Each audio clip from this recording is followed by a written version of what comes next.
राधा वल्लभ श्री वंशी वृंदावन श्री वंचन। आज की कथा कार्तिक मास महात्म्य के तीसरे अध्याय की कथा है। इसको अंत तक जरूर सुनिएगा और अपने दोस्तों के साथ शेयर कर दीजिएगा। सत्य बाबा ने कहा, हे प्रभु, आप तो सभी काल में व्यापक हैं और सभी काल आपके आगे एक समान हैं। फिर ये कार्तिक मास ही सभी मासों में श्रेष्ठ क्यों है? आप सब तिथियों में एकादशी और सभी मासों में कार्तिक मास को ही अपना प्रिय क्यों कहते हैं? इसका कारण बताइए। भगवान श्री कृष्ण ने कहा, हे भामिनी, तुमने बहुत अच्छा प्रश्न किया है। मैं तुम्हें इसका उत्तर देता हूँ, ध्यानपूर्वक सुनो। इसी प्रकार एक बार महाराज बेन के पुत्र राजा पर्तु ने प्रश्न के उत्तर में देवर्षि नारद से प्रश्न किया था और जिसका उत्तर देते हुए नारद जी ने उसे कार्तिक मास की महिमा बताते हुए कहा, हे राजन, एक समय शंख नाम का एक राक्षस बहुत बलवान एवं अत्याचारी हो गया था। उसके अत्याचारों से तीनों लोकों में त्राही त्राही मच गई। उस शंकासुर ने स्वर्ग में निवास करने वाले देवताओं पर विजय प्राप्त कर इंद्रादि देवता एवं लोकपालों के अधिकारों को छीन लिया। उससे भयभीत होकर समस्त देवता अपने परिवार के सदस्य के साथ सुमेरु पर्वत की गुफाओं में बहुत दिनों तक छिपे रहे। तत्पश्चात वे निश्चित होकर सुमेरु पर्वत की गुफाओं में ही रहने लगे। उधर जब शंकासुर को इस बात का पता चला कि देवता अनंत पूर्वक सुमेरु पर्वत की गुफाओं में निवास कर रहे हैं, तो उसने सोचा कि ऐसी कोई दिव्य शक्ति अवश्य है जिसके प्रभाव से अधिकारहीन ये देवता अभी भी बलवान हैं। सोचते सोचते वो इस निर्णय पर पहुंचा कि वेद मंत्रों के बल के कारण हे देवता बलवान हो रहे हैं। यदि इनसे वेद छीन ले जाए तो वे बलहीन हो जाएंगे। ऐसा विचार कर शंकासुर ब्रह्मा जी के सत्य लोक से शीघ्र ही वेदों को हर लाया। उसके द्वारा ले जाए जाते हुए भय से उसके चंगुल से निकल भागे और जल में समा गए। शंकासुर ने वेद मंत्रों तथा बीज मंत्रों को ढूंढते हुए सागर में प्रवेश किया, परंतु न तो उसको वेद मंत्र मिले और न ही बीज मंत्र। जब शंकासुर सागर से निराश होकर वापस लौटा तो उस समय ब्रह्मा जी पूजा की सामग्री लेकर सभी देवताओं के साथ भगवान विष्णु की शरण में पहुंचे और भगवान की को गहरी निद्रा में से जगाने के लिए गाने बजाने लगे और धूप गंध आदि से बारंबार उनका पूजन करने लगे। धूप दीप नैवेद्य आदि अर्पित किए जाने पर भगवान की निद्रा टूटी और वह देवताओं सहित ब्रह्मा जी को अपना पूजन करते हुए देखकर बहुत प्रसन्न हुए तथा कहने लगे, मैं आप लोगों के इस कीर्तन एवं मंगलाचरण से बहुत प्रसन्न हूँ। आप अपना अभिष्ट वरदान मांगिए, मैं अवश्य प्रदान करूँगा। जो मनुष्य आश्विन शुक्ल की एकादशी से देवोत्थान एकादशी तक ब्रह्म मुहूर्त में उठकर मेरी पूजा करेंगे, उन्हें तुम्हारी ही भांति मेरे प्रसन्न होने के कारण सुख की प्राप्ति होगी। आप लोग जो पादे अग्रे आचमन और जल आदि सामग्री मेरे लिए लाए हैं, वे अनंत गुणों वाली होकर आपका कल्याण करेगी। शंकासुर द्वारा हरे गए संपूर्ण वेद जल में स्थिर हैं। मैं सागर पुत्र शंकासुर का वध करके उन वेदों को अभी लाई देता हूँ। आज से मंत्र बीज और वेदों सहित मैं प्रतिवर्ष कार्तिक मास में जल में विश्राम किया करूँगा। अब मैं मत्स्य का रूप धारण करके जल में जाता हूँ। तुम सब देवताओं भी मुनीश्वरों सहित मेरे साथ जल में आओ। इस कार्तिक मास में जो श्रेष्ठ मनुष्य प्रातः काल स्नान करते हैं, वे सब यज्ञ के अवरभूत स्नान द्वारा भली भांति नहा लेते हैं। वे हे देवेंद्र, कार्तिक मास में व्रत करने वालों को सब प्रकार से धन पुत्र पुत्री आदि देते रहना और उनकी सभी आपत्तियों से रक्षा करना। हे धनपति कुबेर, मेरी आज्ञा के अनुसार तुम उनके धन दाने की वृद्धि करना, क्योंकि इस प्रकार का आचरण करने वाला मनुष्य मेरा रूप धारण करके जीवन मुक्त हो जाता है।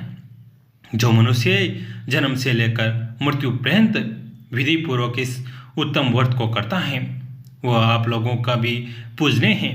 कार्तिक शुक्ल पक्ष की एकादशी तिथि को तुम लोगों ने मुझे जगाया है, इसलिए ये तिथि मेरे लिए अत्यंत प्रतिदायिनी है और माननीय है। हे देवताओं, ये दोनों व्रत नियम पूर्वक करने से मनुष्य मेरा सानिध्य प्राप्त कर लेते हैं। इस व्रत को करने से जो फल मिलता है वो अन्य किसी व्रत से नहीं मिलता। अतः प्रत्येक मनुष्य को सुखी और निरोग रहने के लिए कार्तिक महात्म्य और एकादशी की कथा सुनते हुए उपयुक्त नियमों का पालन करना चाहिए। भगवान विष्णु का दीपक की कहानी बहुत ही अच्छी कहानी है, इसको भी जरूर सुनिए। सतयुग की बात है। एक समय भद्रसर्वा नामक महान राजा हुआ करते थे। भद्रसर्वा इतने शक्तिशाली राजा थे कि उनके नाम पर भद्रवर्ष पड़ा। एक बार उनके राज्य में अगस्त्य मुनि पहुंचे। वे राजमहल में भी पधारे। राजा ने खूब आवभगत की। अगस्त्य बोले, भद्रसर्वा, मैं तुम्हारे वहाँ 7 दिन रुकूंगा। राजा ने उनके ठहरने का विधिवत प्रबंध किया और अपने सेवकों इत्यादि को उनकी सेवा में लगा दिया। उन्होंने अपनी रानियों से उनके दर्शन लाभ लेने को कहा। राजा भद्रसर्वा की रानी कांतिमती अत्यंत सुंदरी थी। कहते हैं कि उसके चेहरे की चमक भारत सूर्य के समान चौंधिया देने वाली थी। रानी कांतिमती के अलावा राजा के रणनिवास में 50,000 अन्य रानियां भी थी, पर कांतिमती की कोई बराबरी नहीं थी। पहले ही दिन रानी कांतिमती मुनि अगस्त्य के दर्शन के लिए आई। अगस्त्य मुनि ने कांतिमती को देखा तो देखते रह गए। उन्होंने कहा, राजा तू बड़ा ही भाग्यवान है, तू धन्य है। दूसरे दिन कांतिमती फिर आई तो उसे देखकर अगस्त्य बोले, ओहो, सारा संसार वंचित रह गया। तीसरे दिन कहा, ये लोग तो उस गोविंद की माया को भी नहीं जानते जिसने एक दिन की प्रसन्नता में इन्हें क्या कुछ नहीं दे दिया।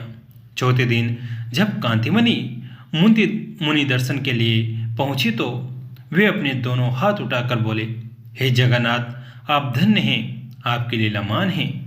इसी तरह 5वें दिन वे बोले, भद्रसर्वा, तुम्हें बहुत बहुत धन्यवाद। हे अगस्त्य, तू धन्य हुआ। इसी तरह 6ठे दिन भी उन्होंने कांतिमती को देखकर प्रसन्नतात्मक टिप्पणी की। 7वें दिन तो गजब ही हो गया। वे बोले कि राजा ही नहीं, उसकी रानी सेवक सभी मूर्ख हैं जो मेरी बात नहीं समझते। इतना करने के बाद वे उठे और सबके बीच राजा भद्रसर्वा के सामने ही भाव विभोर हो नाचने लगे। 7 दिनों तक रानी के जाने पर उसकी प्रशंसा और अब यह सभी उपस्थित लोगों के सामने ही धीर गंभीर रहने वाले मुनि का नृत्य कुछ देर तो राजा अचरज में रहा। फिर उसने विनम्रता से हाथ जोड़कर अगस्त्य मुनि से इसका कारण पूछा। राजा के आश्रय और प्रश्न के उत्तर में मुनि ने कहा, राजन, आप पूर्व जन्म में हरिदत्त नामक एक धनवान पर धर्म कर्म में विश्वास रखने वाले वैश्य के दास थे। उसकी सेवा सुरक्षा आपका काम था। ये कांतिमती तब भी आपकी पत्नी थी। कांतिमती भी वैश्य के यहाँ दासी का काम करती थी। एक बार वैश्य ने फैसला किया कि वह अश्विन मास की द्वादशी का व्रत रखकर भगवान विष्णु के मंदिर में विधिवत पूजा करेगा। समय आने पर वैश्य ने सारी तैयारी कर मंदिर के लिए प्रस्थान किया। तुम दोनों उसके भरोसेमंद नौकर थे, सो इसलिए उसने न सिर्फ तुम दोनों को अपने साथ लिया बल्कि पूजा प्रबंध में भी साथ रखा। जब पूजा समाप्त हो गई और शाम को वैश्य घर लौटने लगा तो उसने तुम दोनों को जिम्मेदारी दी कि तुम लोग भगवान विष्णु के आगे जलाए दीपक को बुझने न दोगे। तुम दोनों पति पत्नी ने रात भर दीपक के सामने बैठकर काटा। दीपक को एक क्षण के लिए भी बुझने न दिया जब तक पूरी तरह सवेरा न हुआ। न उठे। तुम दोनों ने रक्षपाल की भूमिका बहुत ध्यानपूर्वक निभाया।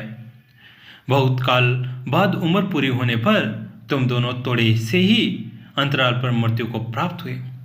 राजा, तुम तो महान राजा प्रिय व्रत के वहाँ पैदा हुए, राजकुमार बने और उस जन्म में दासी रही। ये कांतिमती भी उस पुण्य के प्रताप से आज तुम्हारी रानी है। वो दीपक तो वैसे का था, उसके यत्न और धन से जला था। तुमने तो बस उसको जलते रहने की देखरेख ही की थी। यदि केवल इतने से ही का पुण्य प्रताप यह फल दे सकता है तो जो विष्णु मंदिर में स्वयं दीपक जलाएगा उनको कितना पुण्य मिलेगा। इसलिए मैंने कहा था कि सब संसार इससे वंचित रह गया। सबको मूर्ख मैंने इसलिए कहा कि सब कुछ को देखते हुए भगवान विष्णु के दीपदान के महत्व को लोग नहीं जानते।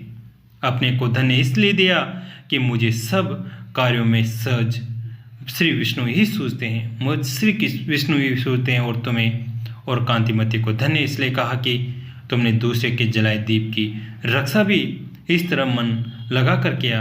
राजा भद्रसर्वा अगस्त्य का उत्तर सुनकर संतुष्ट हुए और उन्होंने अगस्त्य मुनि का धन्यवाद देते हुए कहा, मुनिवर कुछ दिन और रुके और हमें उपदेश देकर जाए।